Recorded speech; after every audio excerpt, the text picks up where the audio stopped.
O, meeting. Dzień dobry, cześć i czołem. Tutaj buszujące w duchowości Palian i Javenirie. Javenirie, czyli Zuza Tehanu. No, witamy. Fajnie, że możemy być z wami i porozmawiać o duchowości. No i tak, jaki dzisiaj temat? Coś tam było o wiedźmach, coś tam było o Tak. patriarchacie, ale lecimy z flow, a postanowiłyśmy z Zuzą, Zuza mnie namawia, żebyśmy zaufały sobie i nie wpuszczały kontroli, bo ja miałam ochotę zrobić sobie podpunkty. Natomiast dzisiaj jedziemy bez ściemy, bez planu. Bez trzymanki. Go with the flow. Tak, żeby wam powiedzieć, premiera Buszujące w duchowości to jest 16 kwietnia 2023. Spotykamy się zaraz po Wielkanocy, jeżeli ktoś świętuje takie rzeczy. Ja nagrywam dzisiaj z Austrii, jestem w Alpach. A Zuza, gdzie ty jesteś? A ja jestem w Londynie u siebie, także no, pozdrawiam z tego pięknego miasta. Natomiast 16, czyli przenosimy się w czasie i przestrzeni, czyli jak dziewczyny nas oglądają 16, to ty będziesz gdzie? Wtedy będę na Teneryfie. Okej, A ty?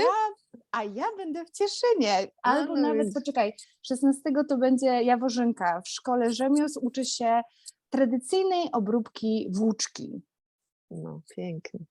Czyli wełny. Wełnę przerabiamy na włóczkę. No dobra, Zuza, to jedziesz z tym patriarchatem No i z tymi dobra. wiedźmami. Jedźmy z tymi wiedźmami.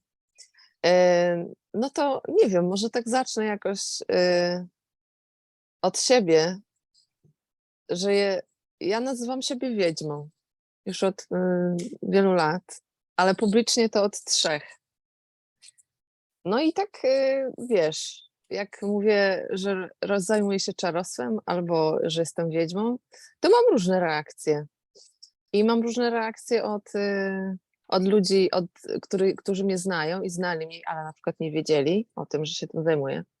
Albo od ludzi, którzy też się tym zajmują, albo od ludzi, którzy w ogóle nie mają nic z tym wspólnego. I no, reakcje są różne, od bardzo dobrych do bardzo złych, wręcz czasem z odrzuceniem. No i zastanawiałam się, dlaczego, nie? O co chodzi z tym? Czy to jest słowo wiedźma, czy to jest... No nie wiem, czy to jest jakaś moja energia, którą emanuję, ale na przykład miałam takie stwierdzenie, że ty nazywasz się wiedźmą, ale nie, tak ci dobrze z oczu patrzy.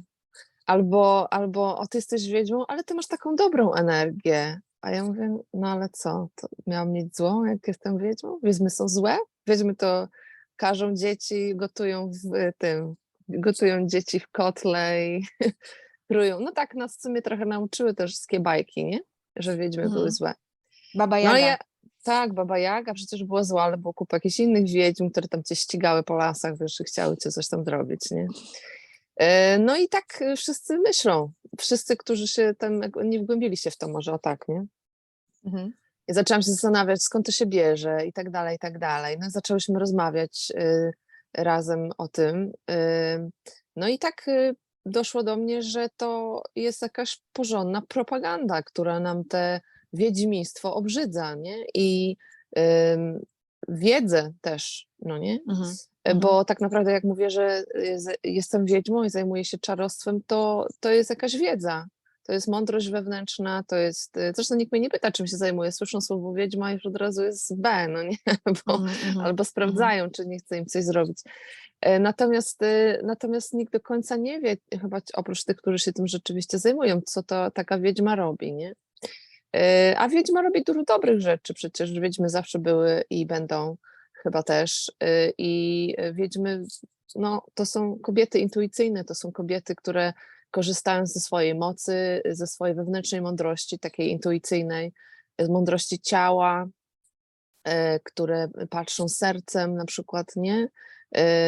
Które też wydaje mi się, że są takie, czują własną swoją moc, no nie boją się tej mocy pokazać, nie muszą być słabe albo grać słabe, czy jakby umniejszać się w społeczeństwie, jakby w interakcjach z kobietami, z mężczyznami. Jakby pokazują swoją moc, no nie?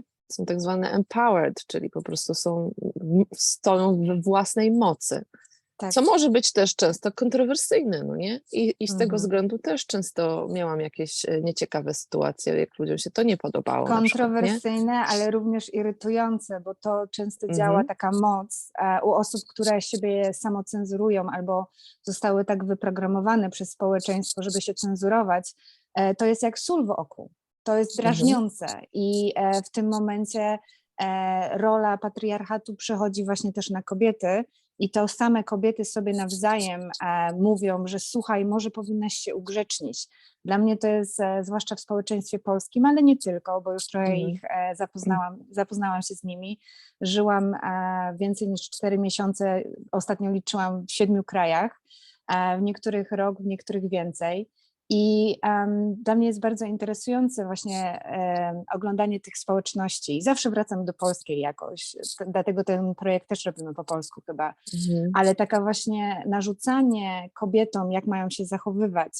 Wiesz, ja nie bez przypadku powiedziałam, że nagrywamy zaraz po Wielkanocy, bo miałam taki szok kulturowy znowu, jak na którejś z naszych grup właśnie udostępniłam jakiegoś mema i myślałam, że to będzie śmieszne, a ktoś go potraktował, kobieta z Polski, potraktowała go dosyć,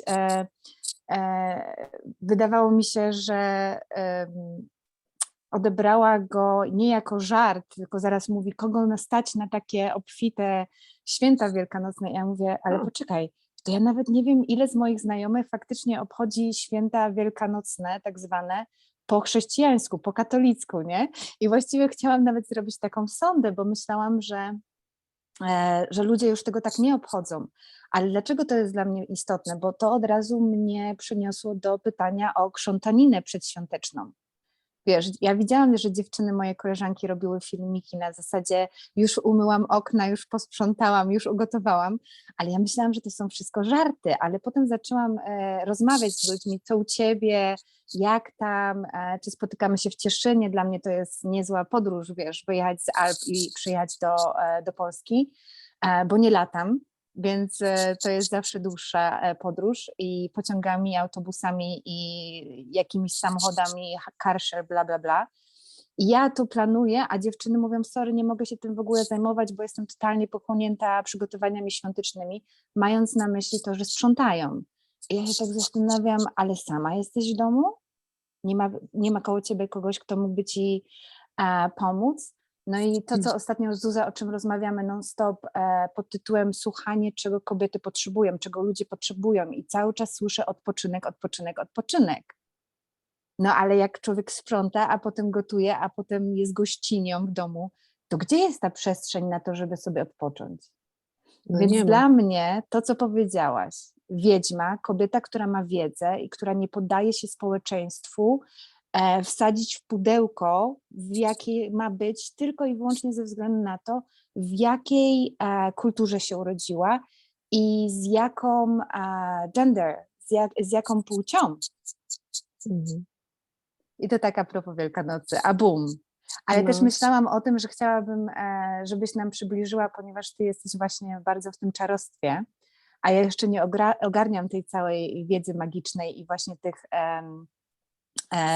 tych nie pół roku, tylko tych sabatów. I ja zauważyłam twoje piękne posty z ołtarzykiem. Właśnie, ale powiedz nam, to się nie nazywa Wielkanoc, Easter, tylko jak? Jaki był ten ostatni? Wiesz co, więc po zachodniemu, że tak powiem, czyli wynikający z kultury właściwie wywodzące się z Anglii, no nie? To się nazywa Ostara, bo to są takie staroceltyckie święta, ale oczywiście te święta, no w ogóle przypomnijmy, że Wielkanoc oczywiście nie jest wcale świętem katolickim, tylko jest jakby przerobionym, o tak, świętem pogańskim. Kościół przez cały rok serwuje nam kolejne święta, ale tak naprawdę wszystkie te święta opierają się na pogańskich celebracjach tak, cyklu słonecznego, tak? Czyli przejścia na przykład z jednego punktu słońca do drugiego i faktu, że pojawia się, że się robi coraz cieplej i jest coraz więcej światła i po prostu zmienia się to w cyklu rocznym. I te sabaty świętują poganie, świętują wiedźmy, ale świętują też wszystkie kultury właściwie, nazywając to różnymi nazwami.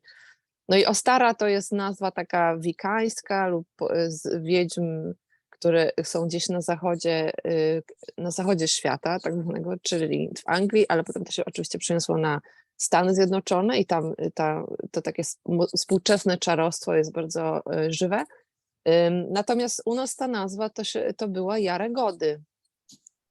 I to była nazwa starosłowiańska i to było dosłownie w tym samym czasie.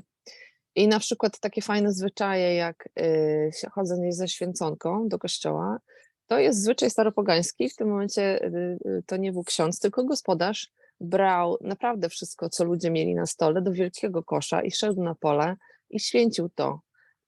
I to po prostu było proszenie natury o dary na cały rok, o święcenie tego, co mamy. To jest też takie dziękczynne podziękowania, że mamy co jeść i jakby takie prośby na cały rok, żeby też wyrosło, bo Wielkanoc to było zanim chyba się siało pole, albo może tuż po, także w każdym razie Przygotowywało się pewnie, nie? tak, Bo tutaj jak przed jestem tym, na wsi, to właśnie teraz nie ma tego, że jest weekend, nie ma tego, że są święta, mm, tylko jeżdżą panowie z tak, obornikiem i no jest widzisz, no, jazda na całą wieś, nie? także natura ma swoje, wiesz, cykle, swoje prawa i po prostu z naturą wtedy się łączono, bo od natury bardzo wszystko zależało, nie? No i to Więc też to jest był, bardzo trudny okres, bo to jest okres, kiedy kończy się wszystko to, co nazbierali i kończy się jedzenie, kończy się problem, tak, prawda? tak, Bo oczywiście, jesień, no, zima, zjadało się to, co się miało.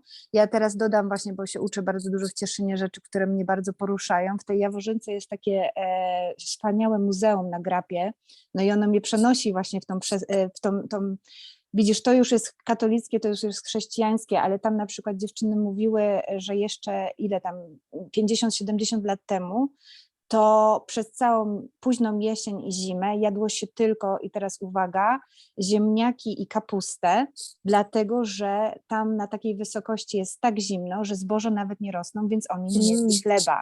Coś, co jest dla mnie absolutnie naturalne, że chleb jest zawsze, codziennie. No dobra, może w Meksyku i w Indiach jak byłam, to nie było, ale były jakieś innego rodzaju placki. I teraz wiesz, te rozmowy właśnie przy tym muzeum, one mnie sprowadzają z powrotem do czasów mojej babci, która wychowała się na wsi koło Tarnowa w 14-osobowej rodzinie, bo 12 było dzieci i rodzice.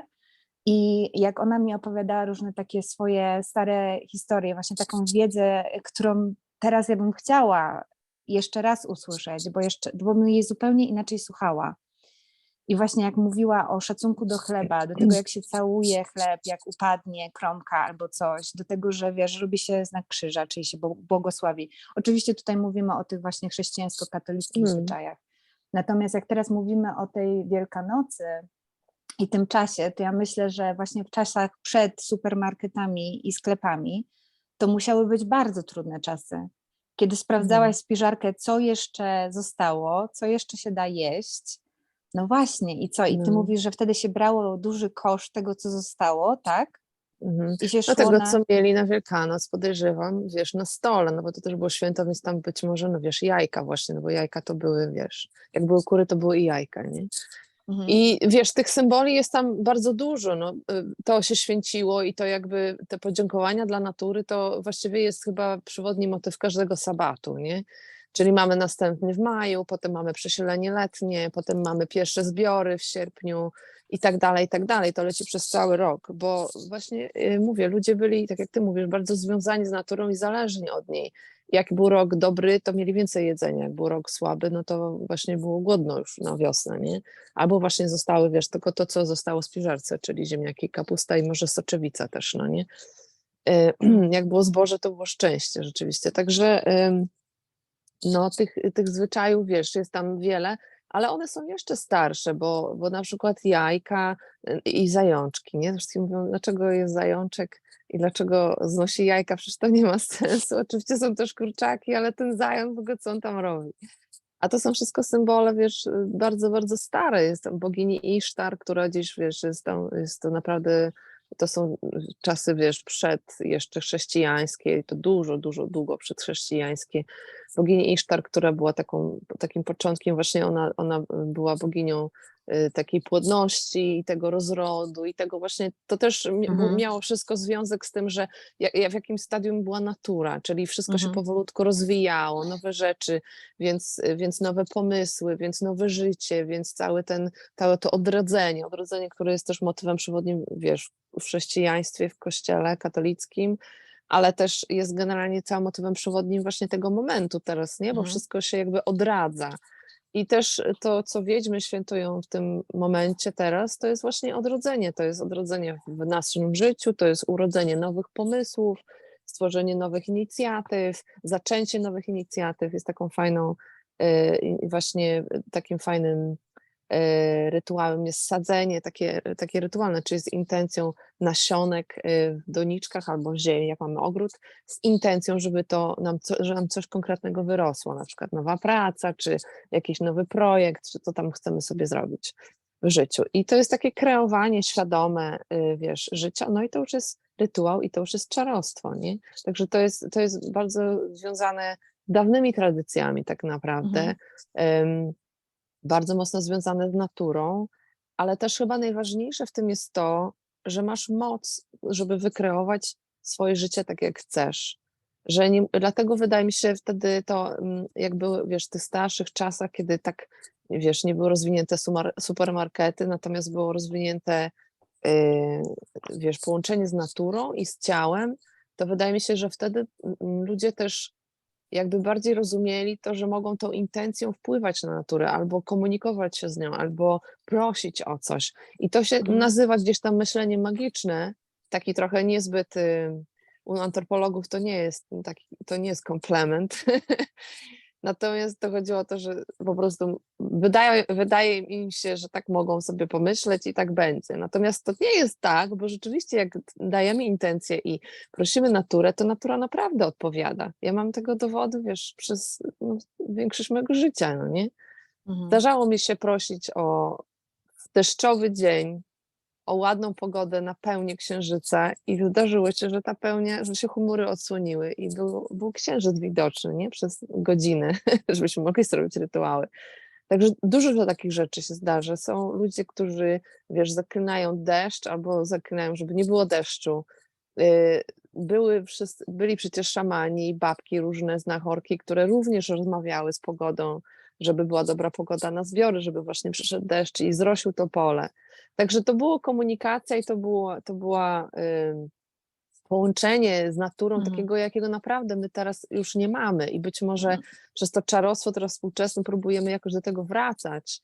Dlatego ja tak, wiesz, robię te sabaty, bo to mnie cały czas jakby ugruntowuje w tej naturze, w tym, że ona się zmienia, w tym, żeby zauważać te zmiany, że Tak. liście rozkwitają, że kwiaty są, potem się zmieniają, potem są inne kwiaty, a potem są następne inne rośliny, to się przez cały rok zmienia, potem wszystko umiera i my jakby możemy podążać za tym i dawać te intencje i naprawdę wspierać się tą naturą, tymi energiami. Może już nie musimy, wiesz, polegać, jeśli chodzi o jedzenie, natomiast no warto czuć to, co się dzieje, bo ta natura to jest właściwie bardzo blisko naszego ciała, nie? I większość, wracając jeszcze do wiedźm, do tej mocy, to większość naszego społeczeństwa teraz niestety jest bardzo połączona i bardzo mocno używa umysłu.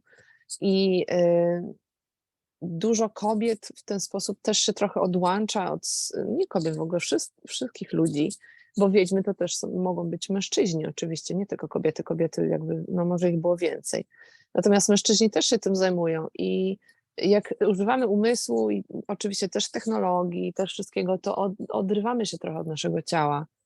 A wiedźmy to są kobiety, moim zdaniem, które bardzo są mocno połączone z ciałem i czasem to jest takie wrodzone, że po prostu tak mocno coś czujesz w ciele, że musisz na przykład wyjść, albo musisz coś zrobić, albo musisz być właśnie przeciwko tym normom społecznym, to jak się robi rzeczy, jakie są, wiesz, tradycje, albo jakie są, no po prostu zwyczaje czy trendy, nie? A czasami to jest odkryte, wyuczone, czasami urodzimy się i jesteśmy bardzo tacy włożeni w ten patriarchat, czy w jakiś schemat, czy w rodzinę i jakoś pracujemy nad sobą, oduczamy się tego i zaczynamy mieć coraz mocniejsze połączenie z ciałem. I to ciało nam mówi bardzo wiele rzeczy. Cała mądrość właściwie jest w ciele, moim zdaniem. I te kobiety, wiedźmy, też dlatego być może są takie, wiesz, tłamszone albo ośmieszane, albo zawstydzane, bo ta mądrość jest nielogiczna, nieracjonalna. To nie jest, nie mamy papierka na to, nie? Dzień dobry, Mhm. tak wszyscy teraz tutaj chcą Ale udowodnić, że gdzie coś wiedzą. przeczytałaś, a Tak, masz właśnie chodzi. referencje, w której Nigdzie, książce? Jak nie nigdzie ma nie w książce, to czytałaś. się nie liczy. Właśnie o to chodzi. Jest dużo osób, które mają, wiesz, doktorat i nie wiadomo co. Tak, a ta wiedza jest, ona była taka, wiesz, trochę poniżana, ośmieszana sama wiedza. No jak Mhm. możesz coś wiedzieć z ciała? No tak, no to chcesz coś tam, okej, głodna jesteś, no to wiesz, takie rzeczy, ale od tego się zaczyna. Jestem głodna, idę zjeść, a nie czekam i się nie forsuję. Albo coś mi nie pasuje, to wychodzę, albo coś mi nieprzyjemnie, to zmieniam, nie? I to jest taka podstawa, to jest, wiesz, to czego ja uczę na warsztacie na samym początku, że właśnie słuchać tego ciała, nie? I Tak. teraz to też jest zawstydzane. Ja pamiętam do dzisiaj taką sytuację, jak byłam w szkole jeszcze podstawowej i nagle poczułam, że chodzę zgarbiona cały czas i się tak wyprostowałam, wiesz, tak po prostu chciałam się wyprostować, żeby poczuć tą właśnie siłę, mój kręgosłup, oddech od razu, nie? A moja koleżanka, która szła obok, taka trochę mniejsza ode mnie, i co się tak wypinasz? Nie? Czyli już więcej, już jesteś większy, już oddychasz mocniej, już wyższy I kiedy jesteś, to wiesz, to było? ciało. Liceum Ojej, czy to podstawówka? podstawówka, no nie wiem, może Mm. miałam Ale 12 to lat. popatrz, ile ona już miała narzucone na No siebie właśnie. I już i jak dała bardzo, tobie. tak, i jak bardzo już chcesz zmniejszyć, znaczy nie my, tylko ktoś chce Tak. zmniejszyć i kobieta kobiecie, nie? Drugą kobietę, umniejszyć to Dziewczynka ciało dziewczynce. jej. Mhm. Tak, zgarb się, kurde, chodź zgarbiona, mniej Tak. oddechu od razu, nie? Nie prostuj się, wiesz, bo to po prostu wszystko jest ciało. I moje ciało mi tak bardzo wiele razy właśnie dawało takie coś, wyprostować się, oddech, albo właśnie nie podobało mi się coś, no nie? I tak, jest się tak zwanym wtedy trudnym człowiekiem, trudną kobietą, nie? Czego coś się nie podoba, ale to jest właśnie ta mądrość ciała, która cię prowadzi i cię naprawdę może wyciągnąć z wielu sytuacji, może ci pomóc uzdrowić wiele rzeczy, może ci się, wiesz, poprzez niezgodę pewną, poprzez mówienie nie, to czego patriarchat bardzo nie lubi, Asertywność. tak, prowadzi cię po prostu jakąś ścieżką dobrą dla ciebie, mimo że czasem jest na przekór wszystkim, nie? Mhm. Mhm. No, Mm. także Super. czarostwo, no, polecam. Znaczy ze mną, ja sobie jak mówisz, to próbuję ci nie przerywać i robię sobie notatki No, i jasne. ale pozwolę sobie odnieść do tego, co powiedziałaś ostatnio i do ciała. Ostatnio kilka tygodni, czy nawet już może miesięcy, bo kto to liczy, napisał do mnie facet, co mi się rzadko zdarza, ale odnośnie medytacji dynamicznej z Polski i pytał mnie właśnie o kontakty. Ja bardzo ochoczo poleciłam, zwłaszcza Norberta Kuleszy, bo to jest nauczyciel, którego poznałam 10 lat temu w Nowym Kawkowie i któremu zawdzięczam to właśnie, że nauczył mnie pracy z ciałem. Bo jeszcze zanim o tej wiadomości, to do tych osób, które nie wiedzą, a mają ochotę się dowiedzieć, moja podróż duchowa przez bardzo wnikliwy ateizm od 14 roku życia do 2008-2009 roku, kiedy wyemigrowałam do Londynu, gdzie poznałam praktykę buddyzmu starojapońskiego Nichiren Daishonin. My nie medytujemy, my czantujemy Nam-myoho Renge Kyo. I ta praktyka, która jest ze mną od 2009 roku, niezmiernie mi pomogła, ale w tym, o czym mówisz, czyli w pracy i byciu w głowie, czyli z ateizmu, z bycia sama sobie, który jest moim zdaniem bardzo takim, ja go wspominam jako taki bardzo samotny czas. To jest wzmacniające, że jestem sobie sama panią, ale też jest takie, no nie ma spotkań ateistów, albo przynajmniej ja nie spotkałam, więc ja byłam sama z tym samodzielnym wychowaniem syna, byłam sama z tą emigracją, sama z zakładaniem działalności w Londynie i powiedzmy sobie szczerze, bardzo borykałam się z depresją i z tak zwaną nerwicą, anxiety, którą jeszcze przywiozłam z Polski, ale która w Londynie była zdiagnozowana. I wtedy poznałam właśnie praktykę buddyzmu i to czantowanie niezmiernie mi pomogło. To, co mówiłam z Zawijce do tego wideo, że to jest dla mnie, kiedy czantuję, skupiam się na mandali, albo teraz jak podróżuję, nie mam mojej mandali, ale wystarczy, że robię to przed widokiem gór albo przed pustą ścianą, żeby mnie nic nie rozkojarzało. I dla mnie to jest tak, jakby te myśli, których jest za dużo, te z przeszłości, czyli depresja, albo te, gdzie się martwię o przyszłość, czyli nerwica, że one się układają w pudełka, a moja głowa to jest szafa i te pudełka daję na odpowiednie półki. I czasami po takim czantowaniu przez pół godziny, godzinę, jak się wyluzuję i jak nie myślę, nie skupiam się na tym, co mnie boli, to odpowiedzi same przychodzą. One są. I jak to się dzieje, nie wiem, pewnie wibracje, to te osoby bardziej naukowe próbują to rozpoznać, dlaczego tak się dzieje po czantowaniu, po mantrowaniu. Czantowanie, czyli rytmiczne powtarzanie mantry. U nas to jest Nam-myoho Renge Kyo, czyli Lotus Sutra. Jedna z ostatnich nauk Buddy. I teraz tak, a od 2009 roku czantowanie i w 2013 roku bardzo dobra znajoma z Londynu, ale Polka, Ewa, mówi mi: Poli, słuchaj, ja byłam w Polsce, nowe kawkowo tu i teraz, mam przeczucie, że dla ciebie medytacja dynamiczna to jest to.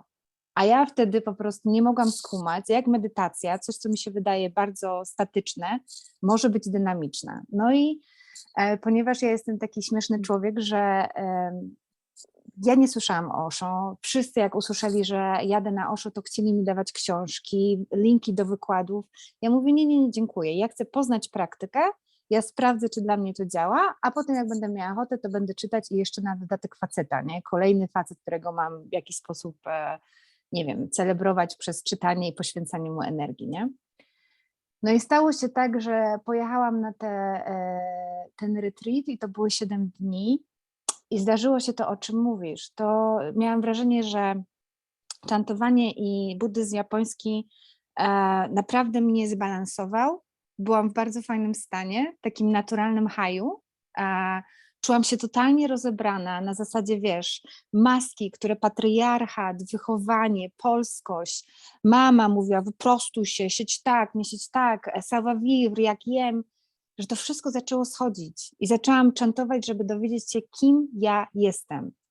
A potem jadę na medytację dynamiczną na Osho, zaczynam pracować z ciałem, bo Osho, medytacja dynamiczna, Osho chyba ma 100, jeżeli nie w ogóle 900, bo to zrobił bardzo dużo wersji tych mobilnych, energetycznych, ale ta podstawowa to jest godzinę pracy z ciałem i masz jechać na powera, wiesz, masz jechać na tyle, na 100% tego, co masz w tym danym dniu, przynajmniej ja tak lubię robić.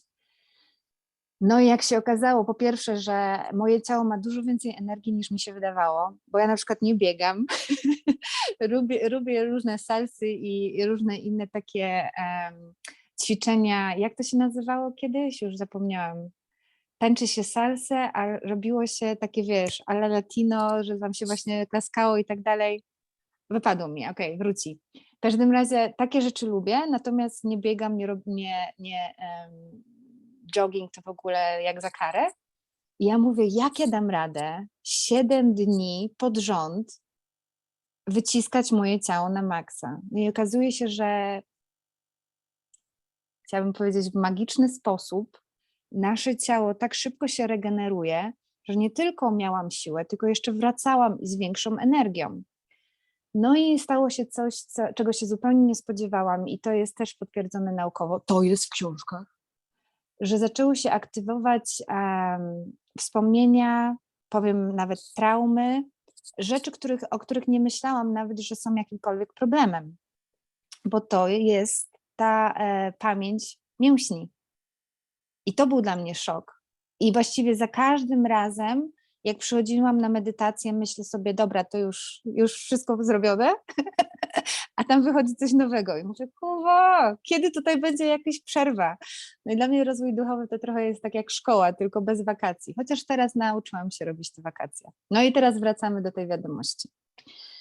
No i 10 lat już minęło od tego, że pracuję z medytacją dynamiczną i od 3 lat, czyli od przyjazdu do Indii, kiedy się da, kiedy ludzie mają ochotę join me, robić ze mną medytację dynamiczną, to ja chętnie pokazuję tego, co na mnie tak wspaniale podziałało. No i odezwał się właśnie ten człowiek i mówi, że jego kompletnie nie interesuje ta strona duchowa, spirytualna, tylko że on chce właśnie tą fizyczność i dogrzebywanie się do tej wiedzy, która jest zastała w mięśniach. I to była następna piękne potwierdzenie. Pozdrawiam go, jeżeli by się okazało, że słucha, natomiast zostawiłam kompletnie ten temat duchowości, bo dla mnie jest bardzo ważny. Ja oczywiście przekonałam się do książek Osho i jeżeli ktoś czuje się na tyle dobry w języku angielskim, to polecam czytać w oryginale, bo jednak widzę, że tłumaczenia polskie są mega mizogińskie i teraz rozumiem, dlaczego dużo Polek jak słyszało, że Poli, jak to jest, że ty jesteś feministką, a praktykujesz Osho? Przecież to był taki szowinista. Myślę, że dużo leży w tłumaczeniach.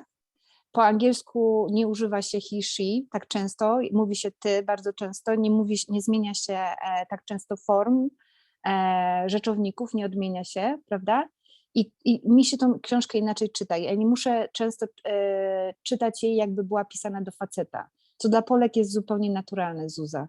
I teraz też ci powiem, że kilka miesięcy temu, już nie pamiętam przy jakiej okazji, pomyślałam sobie, że jakbym miała kasę, to bym bardzo chciała, a może bym chciała to zrobić z kimś, kto już na przykład ma wydawnictwo albo jest tłumaczką i zacząć tłumaczyć pisma duchowe, spirytualne na polski z żeńskimi końcówkami. Dlaczego? Dla mnie to jest, wiesz, sorry, skoczę do nowego tematu, ale wracamy do wiedźmy, do wiedzy i do patriarchatu. Dlaczego Polki godzą się przez tyle lat, przez tyle pokoleń na to, żeby czytać książki z męskimi końcówkami? Wiesz, jak mnie to drażni?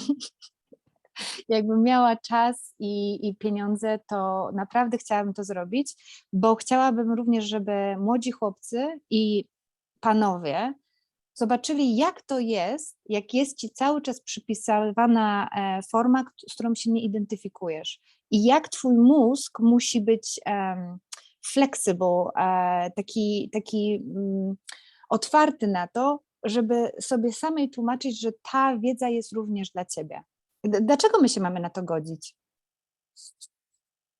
Tak się tylko zastanawiam, nie? To tak odnośnie właśnie Osho. No i co? No, a teraz ty powiedziałeś a propos tej wiedźmy, to ja też powiem. Dla mnie nazywanie siebie wiedźmą, co robię rzadko, dlatego że ja mam niesamowity szacunek do tego wyrażenia. Właśnie dlatego, że wiedźma dla mnie pochodzi od słowa wiedza, czyli wiedźma to jest kobieta posiadająca wiedzę. I ja takie kobiety znam, na przykład ciebie, ale też poznałam bardzo dużo takich kobiet podczas kręgów kobiet, które według mnie mają wiedzę o roślinach, intuicję, które uczyły się religioznawstwa opartego na wszystkich religiach świata. I dla mnie to jest niesamowita wiedza. I ja bym chciała w przyszłości móc się pochwalić, że również mam taką wiedzę. Więc jeżeli jest taka możliwość, to owszem, ufam sobie, właśnie staram się znaleźć takie wzmacnianie sama w sobie i powiedzieć o sobie, że jestem wiedźmą, czyli tą, która posiada wiedzę. Dziękuję za wysłuchanie. Wiesz, ale to też są takie tylko nazwy, no nie? Dlatego, że no, wiedźma to jest tylko jedno słowo. Szaman czy szamanka to jest drugie słowo, wiesz, którego też się używa.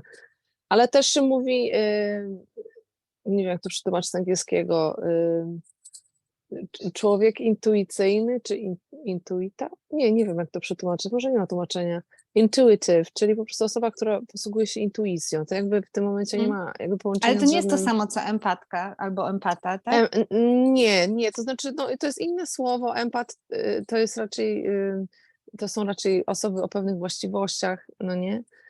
Natomiast intuitive to teraz się zaczęło używać tego jako osoba, która się zajmuje, jakby posługuje się intuicją, czyli tak na przykład czyta pole albo używa swojej intuicji, żeby właśnie pomagać ludziom czy coś i to jakby też nie jest związane z żadną kulturą, ani z żadnym, wiesz, z żadną tradycją, tylko to po prostu jest zupełnie takie wolne.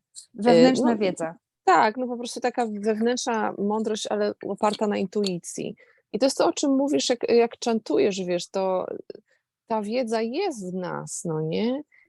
I tak jak ja tego doświadczam, to można chantować, można medytować. Ja idę do lasu na przykład najczęściej albo nie. I też wchodzę w pewien stan, gdzie po prostu myśli, wiesz, nie są, już tak nie płyną, że tak powiem. Ja to nazywam stan pomiędzy myślami, czyli to taka przerwa, która się robi i ta przerwa się robi coraz dłuższa, dłuższa. W pewnym momencie po prostu można wejść w taką ciszę.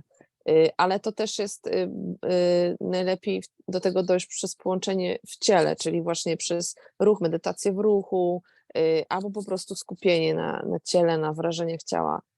Ale Jest też to cały taniec, proces. ale też Tak, taniec. seks, Ale ale ale też, co chcę no, powiedzieć, że w tym momencie, jak się wchodzi w takie stany, to ta wiedza intuicyjna naturalnie nam przypływa. Właśnie te wszystkie wglądy, które miałaś, i ja też mam takie doświadczenie właśnie, pojawiają się w momencie, kiedy się w ten sposób pracuje, nie? I wiesz, do tej wiedzy i do tej mądrości każdy może dojść. tak. Przez praktykę właśnie, nie? Oczywiście niektórzy się z tym rodzą, ale tak naprawdę to jest dostępne dla każdego, dla każdej kobiety. I to mi tylko mówi, wiesz, jak wiele mocy mamy w sobie, nie? Do jak wielkiej mocy możemy się dokopać, jak możemy ją wykształcić sobie, możemy jej używać, możemy się nazywać wtedy wiedźmą albo kimkolwiek, nie? Tak. Ale jakby ta wiedza jest dostępna i my zawsze możemy się dowiedzieć, co się z nami dzieje, albo kim jesteśmy. To było też w ogóle jedne z moich pierwszych pytań na moich jakichś takich głębokich procesach, nie? Kim Kim jestem, jestem kim w ogóle? jestem, Kim kim jestem? W jestem. ogóle Mhm. o co mi tutaj chodzi w tym życiu, no nie? I też miałam takie procesy, że jak wróciłam z tych procesów, to pozmieniałam całkowicie swoje życie, wiesz. Związek zerwałam, zmieniałam w ogóle pracę, wszystko, kierunek życiowy cały, bo jak człowiek odrzuci te wszystkie zewnętrzne narzucenia, to w czym się wychowaliśmy, te oczekiwania, które gdzieś tam, wiesz, po drodze nabraliśmy od innych, to nagle się okazuje, że my w sobie wewnątrz jesteśmy może zupełnie kimś innym, niż nam się wydawało, nie? I to się Mhm. łączy z tym, co chcemy robić w życiu, z kim chcemy być, kim chcemy się otaczać i jacy chcielibyśmy, żebyśmy byli. I to jest ścieżka duchowa, albo to jest ścieżka wiedźmowa, albo to jest ścieżka po prostu, którą, wiesz, ja kroczę i kroczy bardzo wiele osób, nie? Tak. I to jest ścieżka, która się nie podoba pat, patriarchatowi, Mhm. Mhm. dlatego że tutaj jest moc i tutaj jest po prostu taka nieugiętość też, która nie pozwoli narzucić sobie pewnych jakości, wartości rzeczy, nie? Nawet jeśli oczywiście patriarchat ma teraz w Polsce szczególnie dużą taką władzę, wiesz, wykonawczą, na przykład tam, no i sądy temu podlegają, temu całemu prawu, które teraz jest i tak dalej, ale ta nieugiętość jest gdzieś wewnątrz, która pozwala, wiesz, właśnie kobietom walczyć z tym albo po prostu wyjść z tych sytuacji, albo wyjechać z kraju i jakby odnaleźć siebie, wiesz, poza tym wszystkim, no nie? Także to jest moc i to jest coś, czego, wiesz, z czym patriarchat zawsze się borykał, że tak powiem, i nigdy tego Mhm. tak naprawdę do końca nie był w stanie stłamsić. Jakoś tak historia się ułożyła, że ludzie, którzy działali wedle tego patriarchatu, mieli dużo władzy wykonawczej, mieli jakąś taką siłę, prawda, że mogli wrzucić kogoś do więzienia, mogli spalić na stosie, mogli no, zrobić po prostu dużo więcej. Ale mimo wszystko, mimo że kobiety często z tych sytuacjach były ofiarami, to ym, jednak gdzieś ta ich moc, mimo że stłamszona, pozostała, nie? Cały czas. I teraz ona się odradza, zauważam. Ona teraz, wiesz, jest gdzieś w zarodku w nas i tylko wydaje mi się, że byłoby świetnie, gdyby kobiety sobie same przyzwalały, sobie samym, ale też sobie nawzajem przyzwalały, Mhm. żeby ta moc wyszła, żeby można było, wiesz, no, wyrazić to, jakim się jest, kimkolwiek się jest i jak się chce, jakim się chce być, no nie? To już jest jakby taki początek, Daj taki pierwszy wolność, daj krok. sobie wolność Mhm. i dać innym wolność. Tak, Absolutnie, zgadzam się z tak. Tobą. Natomiast to też jest No, bardzo ryzykowne, bo to też wiąże się z tym, że zawsze mi się kojarzy z ludźmi, którzy mówią idźcie do wyborów, a potem ludzie idą do wyborów, ale niekoniecznie głosują tak, jak Ty chciałaś.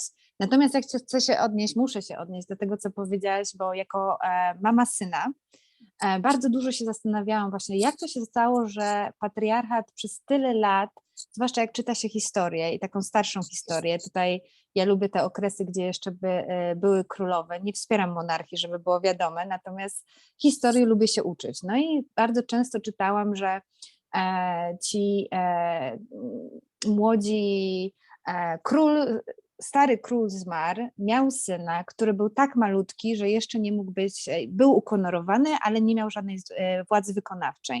No i często, dajmy na to, mama była tą, czyli żona starego króla. I wiesz co, Zuza, ja jestem przekonana, że kobiety są odpowiedzialne, nie zgadzam się, że były ofiarami. Uważam, że są odpowiedzialne za to, że podtrzymywały patriarchat przez tak długi czas. I biorę tą odpowiedzialność na siebie jako mama syna. To jest też efekt jednego z moich procesów, właśnie takiej odpowiedzialności za to, jak przez ten króciuteńki czas, który mam jako matka, pokierować młodym istnieniem, żeby nauczyć go szacunku do kobiet. Proste. I wiesz, to już świat pokaże, to już Hugo demonstruje sam sobie, bo jest młodym mężczyzną.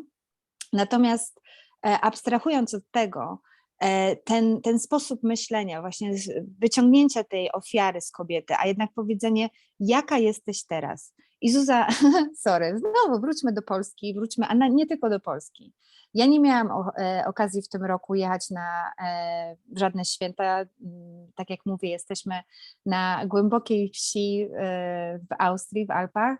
I bardzo mi było dobrze w tym czasie, ale też miałam dużo czasu na to, żeby ćwiczę sobie robótki i myślę dużo o pewnych rzeczach, właśnie siedzę w mojej głowie i ja pamiętam to, wiesz, jak są różne spotkania rodzinne i kto jest proszony do tego, żeby posprzątać ze stołu, albo kto gotuje. Więc to nie jest tylko tak, że to jest, wiesz, historia zaprzeszła. Moim zdaniem kobiety dalej w bardzo wielu kulturach, przede wszystkim chrześcijańskich, mówię o tych, które znam, podtrzymują to, że kobiety są bardziej usłużne, że kobiety mają wykonywać pewne rzeczy. I to jest coś, co jak mówisz, ja mam wewnętrzny brak przyzwolenia na to. Czyli moje wewnętrzne jestestwo na to się po prostu nie godzi. To nie jest tak, że ja uciekam od kuchni, ja bardzo lubię gotować, ale lubię gotować, bo ja chcę gotować, a nie dlatego, że muszę, bo jestem kobietą. Bardzo proste dla mnie. I często, gęsto, jak miałam okazję właśnie być na takich spotkaniach w Polsce, ale nie tylko, z Polkami, na kongresach kobiet i innych takich wydarzeniach, to właśnie jak widzę, że są talerzyki, była kawa, było jakieś ciasto, może jest 1 czy 2 rodzynki, a nagle trzeba posprzątać i wszystkie panie wstają. A widzisz, a ja próbuję nie wstać i obserwuję, co się dzieje. I obserwuję to, która pierwsza powie, a co ta Palian taka leniwa? A skąd ona się wzięła, że tak se siedzi? A czemu mam nie siedzieć? I to jest bardzo trudna rzecz. Ja się przyzwyczajam do tego, że jedna z moich misji życiowych to jest bycie właśnie tą solą w oku. Czyli ja lubię obserwować, mam pewne spostrzeżenia i nie tylko wypowiadam się na ten temat, bo często gęsto ludzie nie słuchają, ale właśnie przez moje akcje sprawdzam, co ludzie naprawdę mają zakodowane i mało tego, co ja mam zakodowane sama o sobie. Bo też padło tutaj wcześniej na zasadzie, co nam społeczeństwo dało. Natomiast ja jak się przeprowadziłam do Londynu i nie miałam już kontaktu z moją rodziną, albo nie tak często, a jednocześnie cały czas słyszałam pewne głosy, co należy, co nie należy.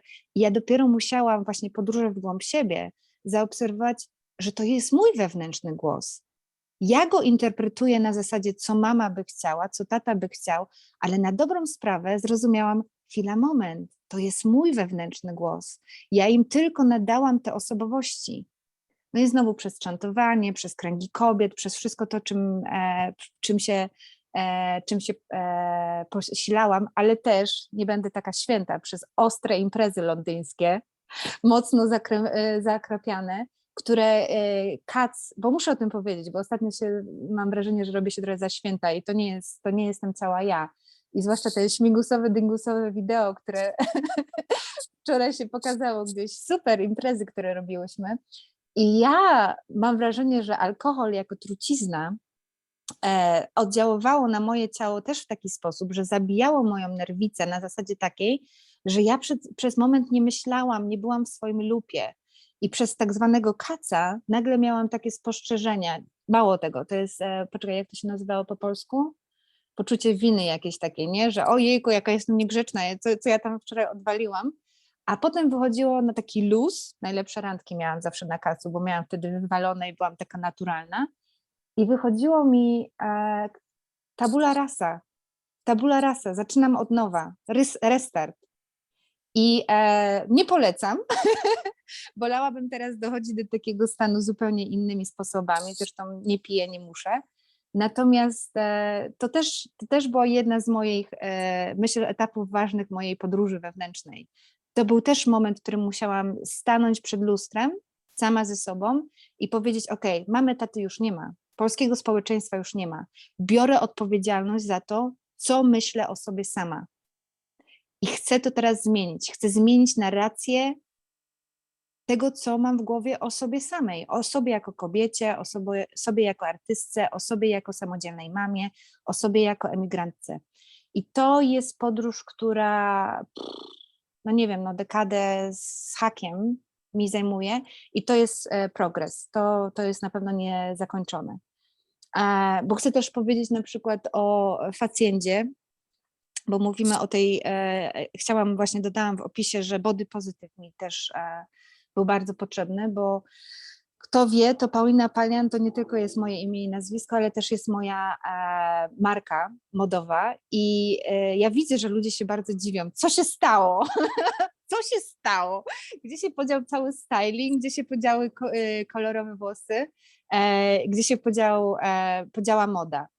I dla mnie to też jest odkrywanie, kim ja jestem. I też powrót do natury, i też powrót do mojego ciała. Czyli Zuza, dokładnie to, co powiedziałaś, zgadzam się 100%. Chcę poznać siebie, jaka jestem teraz w wieku 4.0, za miesiąc 4.1 i chcę oswoić się ze zmianami swojej skóry, swojej twarzy i nie chcę tracić czasu rano. Oczywiście to jest wybór, ja mówię o sobie, ok? Do wszystkich słuchających teraz. Ale w pewnym momencie, kilka lat temu, jak byłam taką wojującą feministką i wiedziałam, że za każdym razem, jak jestem na scenie, na kongresach kobiet, jak przemawiam przed ludźmi, cały czas czułam presję, że nie mogę wyjść tak, jak na przykład jestem teraz, bo ludzie mi zarzucą, że nie dbam o siebie, bo jestem niepomalowana. Albo bo widać moje siwe włosy, bo mam niezafarbowane włosy. Tak, siwe włosy, bo mam niezafarbowane włosy. I to jest ścieżka, w której ja bardzo wspieram kobiety, która jest dla mnie teraz niesamowicie ważna. To jest dlatego, że nie chcę wsadzać chemii w swoje ciało i nie chcę wsadzać chemii w glebę, w Matkę Ziemię. I też chcę sobie dać wolność, tą, którą czują faceci, którzy wstają rano, przemyją twarz, umyją zęby albo i nie, może coś rzucą na włosy i wychodzą. Nie chcę spędzać godziny czy 1,5 godziny na to, żeby wyglądać dobrze. Dla kogo? Znowu dla społeczeństwa? Znowu dla patriarchatu? Of course, rozumiem, szanuję, że jeżeli dziewczyny to traktują jako self-empowerment, samowzmacnianie, super. Ale tak jak powiedziałam, dajmy wolność i dajmy w sobie wolność. Jeżeli masz ochotę nakładać na siebie te wszystkie warstwy, super, byłam tam, lubiłam to, uwielbiałam być kameleonem, miałam chyba wszystkie kolory, jakie można mieć na włosach i używałam make-up codziennie. No problem. Ale jeżeli narzuca się kobietom, które starają się być naturalne, zdrowe, to, że to jest oznaka tego, że nie dbają o siebie, to temu mówię nie. Na to się nie zgadzam. Czyli daj wolność i miej wolność. Aho. Wiesz co, mi się wydaje, że kobiety są w tym samym momencie i ofiarami, i podtrzymują ten patriarchat, tak jak mówisz. Bo to się jakby łączy, wiesz, to, że one zostały wychowane w takim systemie i po prostu niektóre kobiety potrafią z tego wyjść, może miały większe wsparcie, może mają taką świadomość, może mają tyle samozaparcia, żeby nie powielać tego schematu, a niektóre nie mają, nie? I ja to widzę po prostu, tak jak mówisz, w takich, no, jakichś drobnych uwagach właśnie, a propos włosów, a propos tego, jakichś tam komentarzach, ale też w oporze przeciwko jakimś nowym, wiesz, trendom, czy nowym jakimś, czy innym poglądom po prostu, lub właśnie w zachowaniach takich, jak mówisz, że często z jednej strony to są kobiety, które często przecież mówią o wolności, wiesz, kobiecej mocy, a z drugiej strony idą i będą sprzątać cały dom i gotować całemu domu, gdy reszta siedzi i się patrzy, nie? I w tym nie ma I nic złego, pod warunkiem, że nie mają wyrzutów do innych ludzi i na to nie narzekają. no właśnie Rozumiesz, o co mi chodzi? o tym mówię, wiesz, że po Mhm. prostu że jest, to można by nazwać pewną niekonsekwencją, ale jakby jest to tak już typowe, bym powiedziała, dla nas, że nie jesteśmy szczęśliwi w tym patriarchacie. Nie jesteśmy szczęśliwe, my kobiety, nie cieszymy się, że musimy robić nie więcej na przykład w domu, ale na przykład wewnętrznie tego nie chcemy, więc narzekamy, ale z drugiej strony podtrzymujemy ten patriarchat w tym samym momencie. Robimy to, wiesz, jak taki loop, nie? Jak takie zamknięte koło. I to jest chyba ten, wiesz, schemat, którym się teraz trochę borykamy. W ogóle w całym środowisku kobiet, być może to jest też przyczyna tego, dlaczego ten kraj nasz trochę tak się zastał w pewnym temacie i wiesz, i to się trochę, wiesz, że tak powiem, stacza w dół, dlatego cały czas walczymy o prawa kobiet, o kurde, prawa reprodukcyjne, podstawowe prawa, których dawno powinniśmy mieć, które miałyśmy i nagle straciłyśmy, bo jednak jest cały czas duża rzesza, oczywiście ogromna rzesza mężczyzn, ale też duża rzesza kobiet, które z jednej strony wydaje mi się, że nie są szczęśliwe, że są też w pewien sposób zmanipulowane w ten system, że nie wiedzą nawet, jak bardzo siebie ranią, będąc w tym systemie i jakby wspierając go, wspierając tych mężczyzn, wspierając te wszystkie zachowania czy prawa, które są przeciwko tak naprawdę kobiecości, a z drugiej strony one nie potrafią z tego wyjść zupełnie i to jest, wiesz, też Ale to jest dostaniemy ból, teraz no nie? lincz. Wiesz co, mało mnie to obchodzi, czy dostaniemy lincz. Ja tutaj, Bardzo kurde, dobrze. mówię swoją prawdę, bo taka jest prawda, bo Bo ktoś musi.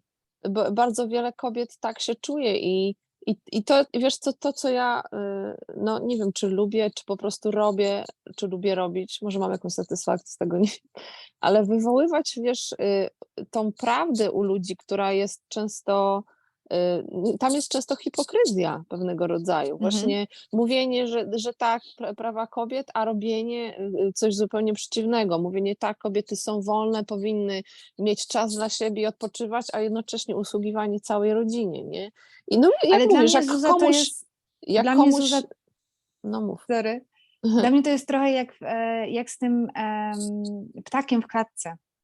No, I sorry dziewczyny, mega szacunek. I mi było łatwiej wyjechać z Londynu, do Londynu i z Londynu, niż zostać w Polsce.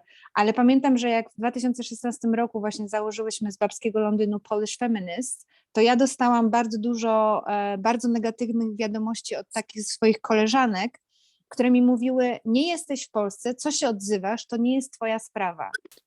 I ja potem zaczęłam mówić właśnie o wolności, a one mówią: ja jestem wolna, o czym ty mówisz? I ja mówię: a, wiesz, jak się nie ma perspektywy, dlatego ja uważam, że wyjeżdżanie do innych kultur, innych części świata, to powinien być obowiązek od nastolatka, żeby otworzyć pewne perspektywy, żeby nie zostać tylko i wyłącznie w tym.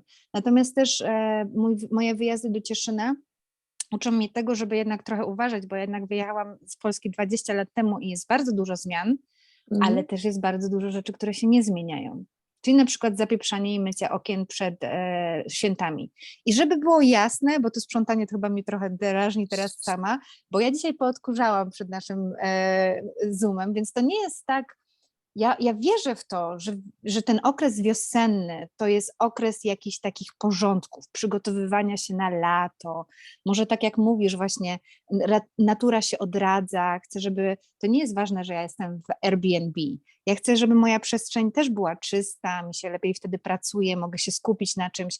Więc żeby to nie było tak, że Palian żyje w chlewie i nie mówię kobietom czy ludziom, którzy zostają w domu, macie nie sprzątać. Chyba się rozumiemy. Znaczy ja z tobą, Zuza, na pewno, ale mam nadzieję, że osoby oglądające nas, które nas słuchają po pierwszy raz, to nie jest tak, że jeżeli sprzątasz, to jest z tobą coś złego i jesteś ofiarą patriarchatu.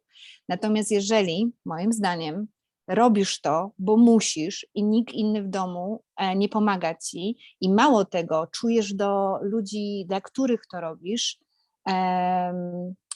brakuje mi słowa teraz i po polsku, i po angielsku, taki wewnętrzny, że nie jesteś bezpośrednia, nie mówisz, że masz problem, że chciałabyś, żeby ktoś ci pomógł, tylko wkładasz tą taką passive-aggressive, tą agresję taką właśnie takimi wkrętami, że tu coś powiesz, tam coś powiesz i na pewno i człowiek po prostu czuje, że jest jakiś problem. No i sorry, ale to jest moim zdaniem bardzo polskie, bo Zuza, nie wiem jak u ciebie, bo ty przecież jeszcze jesteś w Londynie i bardzo dużo masz znajomych anglojęzycznych, ale na pewno moje doświadczenie było takie, że Brytyjki, Londynki, które poznałam, one są dużo bardziej wyluzowane na temat właśnie utrzymania domu, opieki nad dziećmi, balans praca, macierzyństwo i tak dalej. Mi się tylko w polskich domach w Londynie zdarzyło, a przepraszam, takie nieposprzątane, a tu po prostu błysk. Wręcz wchodziłam na przykład do anglojęzycznego domu, nikt nic nie wspomniał o porządkach, a było może tak, że musiałam przynieść kilka rzeczy, żeby móc gdzieś usiąść. Więc nie wiem, jakie są twoje doświadczenia, bo to jest może bardzo interesujące. Wiesz co, tak, w ogóle społeczeństwo angielskie jest zupełnie innym społeczeństwem niż polskie. I tak, oni są na pewno wyluzowani, na pewno nie mają, wiesz, czegoś, wydaje mi się, że w naszym społeczeństwie jest coś takiego, u kobiet w szczególności, to jest branie totalnie całej odpowiedzialności za to, jak wygląda dom i rodzina na siebie, nie? I kobiety mają to naturalnie, że jak mają dzieci szczególnie, to wiesz, chcą to gniazdo robić, chcą to wszystko jakby, żeby było jak najlepiej. Ale jest jednocześnie w nas coś takiego, jak jakaś ogromna sfera takiego poświęcania się, szczególnie kobiet, poświęcania się dla dzieci, dla tego mężczyzny. I nie wiem nawet, czy to jest tylko poświęcanie się, czy teraz myślę o tym, że to jest też takie wewnętrzne poczucie, że ja sobie bez tego mężczyzny nie poradzę. Ja muszę mieć mężczyznę, żeby ten dom funkcjonował. Ten mężczyzna często wcale nie musi być i coś robić, po prostu, znaczy nie musi nic robić, po prostu często tylko musi być jako taki psychiczny komfort i wsparcie, żeby ta kobieta w tym momencie mogła ten dom stworzyć, nie? I oczywiście jak są dzieci małe szczególnie, no to jest to bardzo duża presja. I w tym momencie ta kobieta zrobi wszystko, ona będzie sprzątać, ona będzie, wiesz, zapierdzielać przed tymi świętami, będzie po prostu poświęcać całą swoją energię na rodzinę, na dom, na mężczyznę, a nie na siebie. Dlatego, że wydaje mi się, że gdzieś wewnątrz być może jest ten strach, że jak tego mężczyzny nie będzie, no to po prostu wszystko się rozpadnie. I ja Czyli po prostu czekaj, muszę, czyli to też czy jest ja muszę. wymówka, Wiesz co, to no nie powiedziałabym, żeby że nie wymówka. zająć się sobą. A, w Popatrz, tym jakby tego sensie, nie no, miały, musiałyby zająć się tak. sobą. Ale wiecie co, to jest dobry moment, żeby usłyszeć od was, jak już jesteście tutaj i nas słuchacie i jesteście w Polsce albo gdziekolwiek jesteście, powiedzcie nam, jak to wygląda. Ja też chcę się wyedukować. Może my się kompletnie mylimy, a ja sobie będę mogła zrobić jakieś statystyki. Jak to jest u ciebie w domu? Ile prac domowych wykonujesz, ile wykonujesz z radością, a ile wykonujesz, bo musisz i jak to jest z tym poświęceniem? Czy Polki dalej żyją w tym takim katolickim cierpiętnictwie i poświęceniu? No, Dajcie nam bo to, znać.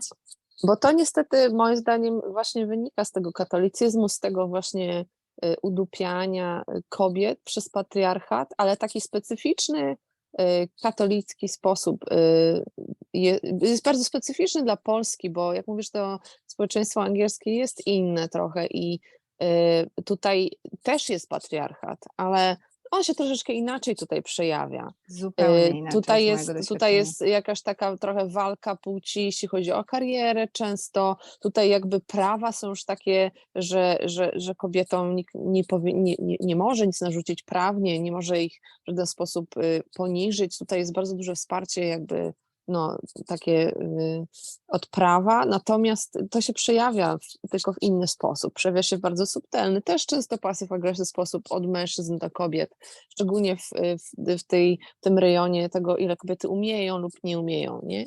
Natomiast w Polsce jesteśmy innym krajem, jesteśmy innym narodem. Tutaj muszę powiedzieć tak, że wydaje mi się, że tutaj w szczególności by się czarostwo Polsce przydało i polskim kobietom, dlatego że my właśnie bardzo mało czujemy tej naszej wewnętrznej mocy, nie? Dlatego, że mamy ten cały tło, w którym się wychowałyśmy, tego poświęcania się, tej odpowiedzialności, tego brania wszystkiego na siebie.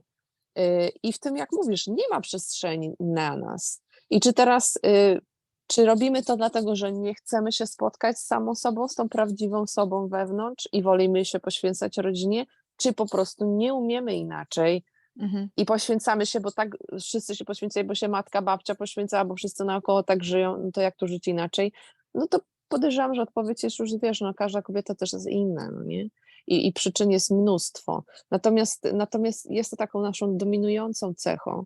I na przykład trochę nie mogę patrzeć, jak no często matki się dla tych dzieci, tak po prostu już wszystko, już jak tak te niewolnice biegają za nimi i po prostu w Anglii naprawdę zupełnie się inaczej na te dzieci patrzy, chociaż się też bardzo się dba o dzieci, ale w inny sposób. Nie ma takiego właśnie, że ja wszystko dam, wszystko oddam, byle tylko wiesz, to dziecko po prostu. Zresztą to samo jest wobec i mężczyzn, i autorytetów na przykład, nie? To już niezależnie czy kobieta, czy mężczyzna, jak jest autorytet, to po prostu mamy tendencję do klękania po prostu przed ludźmi, przed no, różnymi rodzajami ludźmi czy No i może tutaj instytucjami. znowu mnie No. poratował osobiście mój buddyzm, bo my na przykład nie mamy kapłanów, nie mamy świątyń i Mm. siedzimy w kręgu, gdzie w kręgu wszyscy są równi, wszystkie są równe. I tak samo jest w kręgach kobiet, więc no, widać, jestem bardzo inną osobą i dlatego na przykład jak ja podróżuję i ludzie się pytają, skąd jestem, to się zastanawiam i czytam grupę, dlatego że to jest mniej więcej tak jak z tą przylepką wiedźma, tak? Powiesz wiedźma, ludzie od razu otwierają pudełko, szufladkę, wsadzają cię tam. Powiem Polka i dokładnie dzieje się to samo. Znowu, nie wstydzę się tego, że jestem z Polski, wręcz przeciwnie. Pracuję bardzo dużo z Polkami, pracuję bardzo dużo po polsku, natomiast no czuję, wiem, że bycie Polką w bardzo wielu miejscach wiąże się z bardzo takim ciężkim stereotypem, a ja czasami nie mam ochoty z tym walczyć, bo w ogóle ostatnio w mojej właśnie ścieżce duchowej walka jest na zupełnie innych poziomach i okej, muszę to powiedzieć, bo to już jest drugi czy trzeci raz. Bardzo mi się podobało, jak powiedziałaś o tych wiedźmach, że to jest tylko naklejka, nie? A ja borykałam się od bardzo wielu lat, jeszcze w ogóle zanim było Polish Feminist, właśnie z przylepką feministka. I nigdy nie zapomnę, jak studiowałam projektowanie ubiorów w Krakowie i poszłam na właśnie imprezę studencką i ktoś mnie woła i mówi, chodź tu, o idzie feministka. I to było dla mnie takie, teraz widzę, to jak klaun, nie? Chodź, pogadamy z nią, pobijamy jej szpileczki, ona się zdenerwuje, będzie fajnie. Ale to jeszcze jest nic. Najlepsze to było to, że koleś, który właśnie bardzo to zapamiętałam, to studiował architekturę 20 lat temu. I on mówi, u nas w mieście też jest taka feministka i ona ma dziewczynę i coś tam, a ja mówię, aha, czyli ty myślisz, że feministka to jest lesbijka. I teraz jak powiedziałaś o tej wiedźmie, wiesz, to są wszystko stereotypy, tak? Stereotyp Polki, stereotyp matki, stereotyp matki Polki i tak dalej, i tak dalej. Zuza, kochana moja, żeby nas trzymać w lupie, godziny nagrywamy. Myślę, że Tak. to jest dobry czas do tego, żeby zrobić podsumowanie, rachunek No pewnie. sumienia. uwielbiam wsadzać te takie katolickie. Jak oni mi zrobili taką krzywdę przez 13 lat, to sobie przynajmniej wykorzystam pewne rzeczy. Więc rachunek sumienia. Jedna rzecz jeszcze a propos katolicyzmu. Chciałam cię zapytać, czy miałaś okazję w swojej podróży duchowej i nauce zgłębić temat Marii Magdaleny? Chociaż nie takiej katolickiej. Gdzieś tam ona się oczywiście przewija jako właśnie cierpiętnica, dziewica. A Natomiast, właśnie, natomiast ja zainteresowałam się Marią Magdaleną z zupełnie jakiejś innej strony. Jak przeczytałam książkę o Jezusie napisaną zupełnie kogoś niezwiązanego z Kościołem i się okazało, że są źródła, które mówią o tym, że Jezus wcale, jakby jest w Biblii jest taka przerwa, nie? Pomiędzy 12 rokiem życia Jezusa a 30. Nie wiadomo, co się działo. No i była taka historia, że jakiś tam, już nie pamiętam, czy dziennikarz, czy jakiś tam ktoś, kto robił jakiś po prostu research, pojechał do Indii, czy do Tybetu i chyba, tak, nie pamiętam dokładnie, co było. W każdym razie na wschodzie, tak. Nie pamiętam dokładnie w jakim mieście, ale w każdym razie był w jakiejś świątyni i miał czekać na jakiegoś mnicha, z którym miał umówioną rozmowę, no i powiedzieli mu, że tam ma trochę poczekać, więc on sobie usiadł w bibliotece i wziął do ręki książkę, która się nazywała chyba Ja Jezus, czy jakoś w każdym razie tytuł w tytule był Jezus i była to książka jakiegoś tam autora. No i przychodzi ten mnich i mówi, patrzy na tą książkę, którą on trzyma w ręku i mówi, o, nasz człowiek. A ten dziennikarz mówi, kto? Ten autor tej książki? A ten mnich mówi, nie, Jezus. I się okazało, że oni mieli informacje w swojej świątyni i w ogóle na wschodzie o tym, że przyszedł taki 12-letni chłopak do nich i się u nich uczył przez ileś lat, studiował i potem w 30 roku życia odszedł, żeby nauczać na zachodzie. Więc absolutnie dla mnie ma to sens. To ma dla mnie taki sens, bo jak myślisz o Jezusie, o tym, że wiesz, robił ten ruch, który taki sam przecież jest na wschodzie i te jego nauki, i to jego całe serce i to wszystko przecież to jest typowo wschodnie. No na i teraz YouTubie jest Maria... dokument BBC, czyli poważnej telewizji brytyjskiej, narodowej, właśnie pod ten sam temat, więc nie jestem zaskoczona. Byłoby zajebiście, jakbyśmy znalazły tytuł tej książki, o której mówisz, a ja chciałam tylko się usprawiedliwić, że ta Maria Magdalena, to dlatego ja też dołączę ten link koniecznie, natomiast niestety to jest o gospel. Gospel to jest część Biblii, tak? Nie pamiętam, jak to się nazywa, ale Marii Magdaleny, czyli część, która została zapisana przez nią. I jest wytłumaczone zmartwychwstanie, tak zwane zmartwychwstanie, czyli w niebo wstąpienie, czyli enlightenment, oświecenie w zupełnie inny sposób. I ja słuchałam sobie tego, bo to jest na YouTubie kilka dni temu, właśnie w okresie tutaj wielkanocnym. I powiem ci, że ze mną to tak, czułam wibrację i energię na zasadzie takiej, bo to nawet jest tam powiedziane, gdyby Kościół katolicki, chrześcijaństwo nie opierało się tak bardzo na Pawle i tych innych częściach Biblii, tylko właśnie Marii Magdaleny, to nasza religia, mówię o tej, w której zostałam wychowana do 14 roku życia, wyglądałaby zupełnie inaczej. I sorry, bo niestety mam tylko materiały po angielsku, ale ja jestem przekonana, poznałam dziewczyny właśnie z kręgów kobiet, które poświęcają bardzo dużo czasu na studiowanie właśnie Marii Magdaleny i przyznam się szczerze, że jak mi powiedziały to kilka lat temu, 15, 10, whatever, to trochę to tak zignorowałam, bo ja mam teraz taką bardzo antykatolicką jazdę, może już teraz mniej, ale wtedy właśnie na pewno tak i kompletnie mnie to nie interesowało. Natomiast teraz, jak pracuję na innych energiach, innych wibracjach i uczę się o różnych religiach i filozofiach, bardzo mnie to zaintrygowało. No ale ja oddaję ten temat osobom, które się na tym lepiej znają.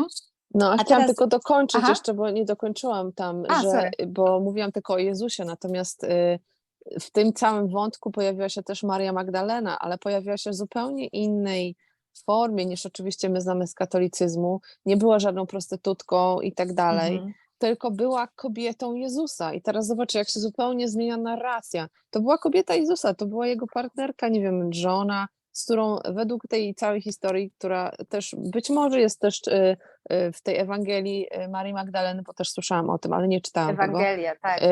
Ewangelia. Jest historia o tym, że oni byli partnerami, kochali się, mieli dzieci i potem ich dzieci zapoczątkowały jakiś tam ród, który do dzisiaj gdzieś tam są potomkowie ich, tak? Także jak teraz pomyślimy, że Jezus nie był w żadnym celibacie, jak teraz wszyscy księże, jak Maria Magdalena normalną była kobietą, którą, wiesz, normalny mieli związek, normalną jakąś relację również seksualną i tak dalej, to po prostu też jest, totalnie się zmienia wszystko. To też fakt taki, że była jego partnerką w tym nauczaniu podobno i Tak. miała też dużą rolę w kształtowaniu tej community całej i tak dalej, tej społeczności. Więc znowu mamy tutaj empowerment, który został totalnie odcięty przez Kościół, prawda? I więc może z Maryją Magdaleną odeszła cała siła kobiecości i tego, jaki wkład miały w ogóle w tworzenie tej religii lub no, w cokolwiek ludzie tam nie wierzą. To jest To dokładnie była to. piękna i to tam ja mam, może już teraz nie ma trochę czasu, powiem kiedyś na następnym spotkaniu, historię, jaką ja mam z tą całą historią, która w ogóle, no to były jakieś niesamowite zbiegi okoliczności i znaki, które doprowadziły mnie wiesz, do tej wiedzy, do pewnych odkryć, do pewnych tematów, no nie?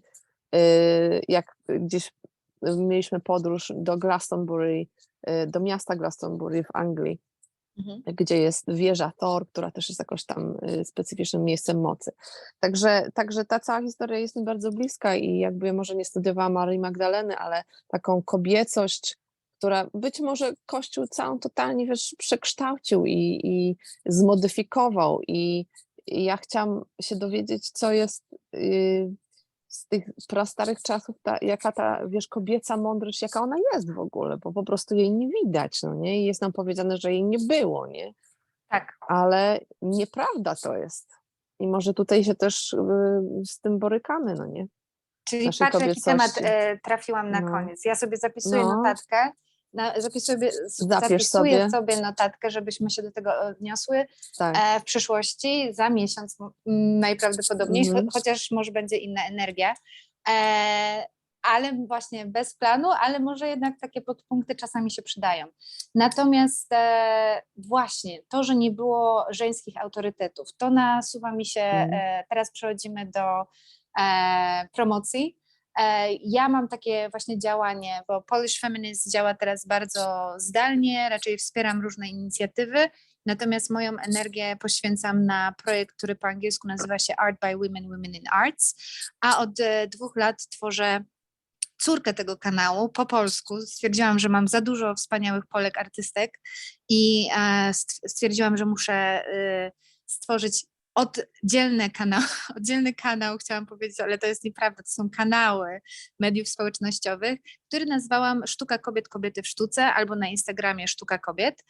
I tam właśnie to jest takie moje działanie na zasadzie tego, żeby udowodnić, wyedukować, podpowiedzieć, że wielkie artystki były, są i będą i wielkie kobiety. I popatrz, może to wszystko pochodzi od tej Marii Magdaleny, ale domyślam No, się, że dużo wcześniej. Na pewno w chrześcijaństwie tak. miało to duży odcisk. Czyli u mnie Sztuka Kobiet, a powiedz Zuza, co u ciebie? No więc tak, oczywiście przypomnijmy jeszcze, że 16, czyli za tydzień mamy premierę, czyli tak jak wszyscy będą oglądać, to będzie właśnie dzisiaj, premiera Buszujących w duchowości naszego podcastu, ale już rozmowy tego rodzaju odbyłyśmy, jedną rozmowę na temat duchowości, ale też mi się wydaje, że nasze wywiady, które robiłyśmy, były w sumie też w temacie, więc te wszystkie rzeczy będzie można obejrzeć niedługo na YouTubie, na naszym kanale, ale no, pogrzebcie też na grupie, tak? Kobieta świadoma, kobietą spełnioną, dlatego, że też tam wszystko to wrzucałyśmy, także to jest nasz nowy projekt. Będziemy rozmawiać, będziemy czytać wasze komentarze i będziemy jakby brać to pod uwagę i będziemy może odpowiadać i będziemy się dzielić naszą wiedzą i mądrością. Także to jest w następnym tygodniu, a tydzień później prowadzimy warsztat, czyli 23 kwietnia.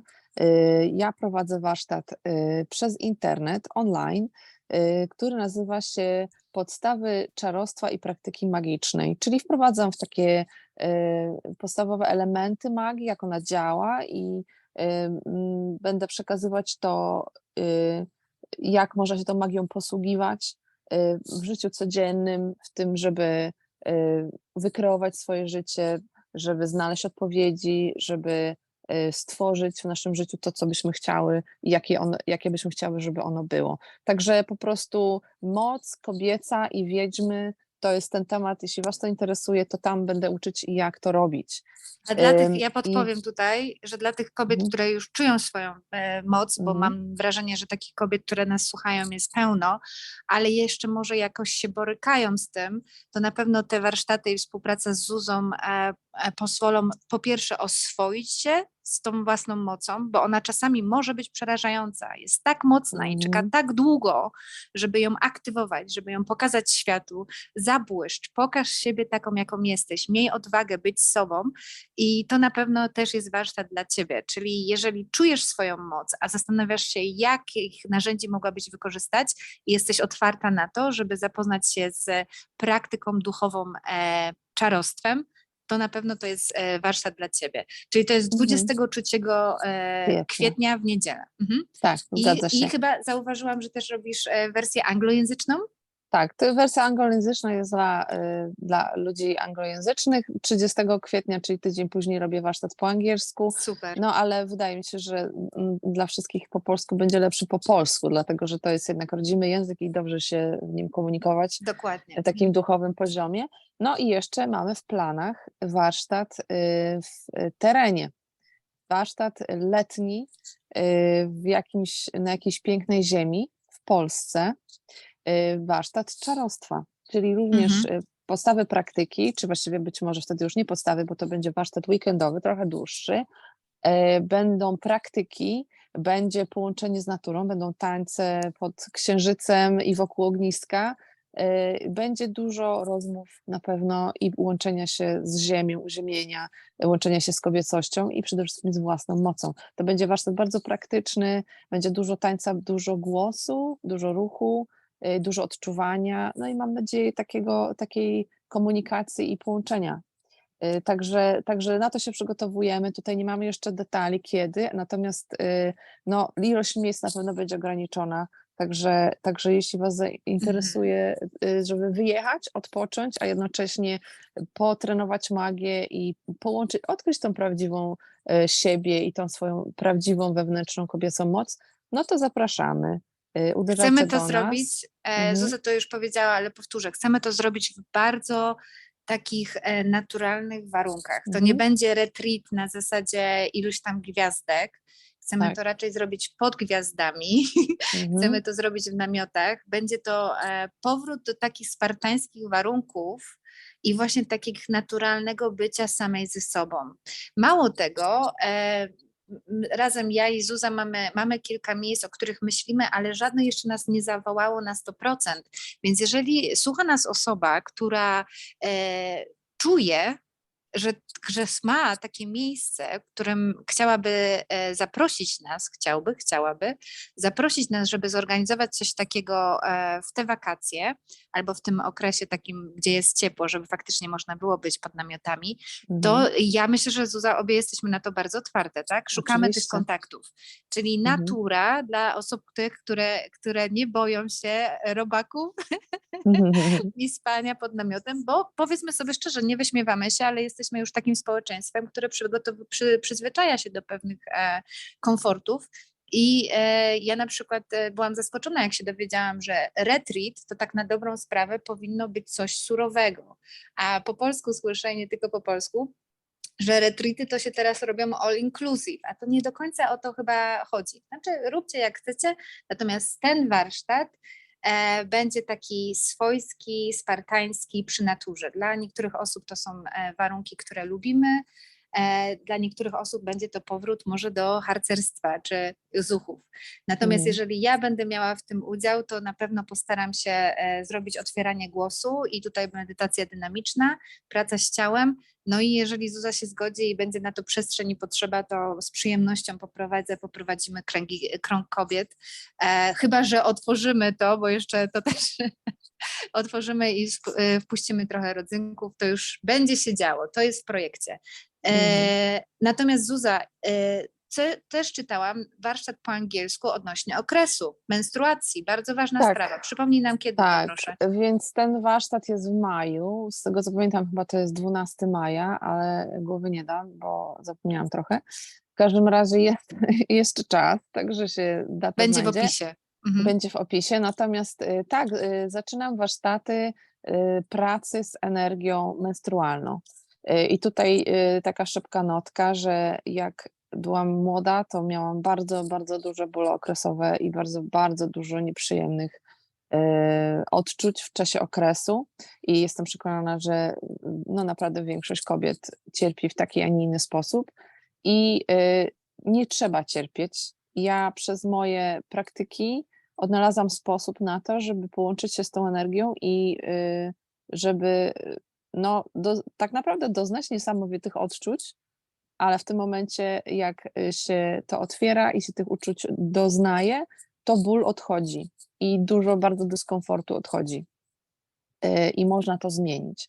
Także to chciałam dać taką informację też do wszystkich kobiet, że nie trzeba cierpieć, że ten ból nie jest tak naprawdę bólem, tylko jest pewną energią, która w nas się dobija do wyjścia, do uaktywnienia się w naszym ciele i jeśli będziemy z nią pracować, jeśli nauczymy się z nią pracować, to ta energia ma bardzo dużo benefitów. Naprawdę można ją użyć do wyenergetyzowania całego ciała, do leczenia, do wzrostu świadomości, do pracy nad sobą. Niesamowita jest ta energia naprawdę i to są uczucia bardzo mocno też fizyczne, gorąca i tak dalej.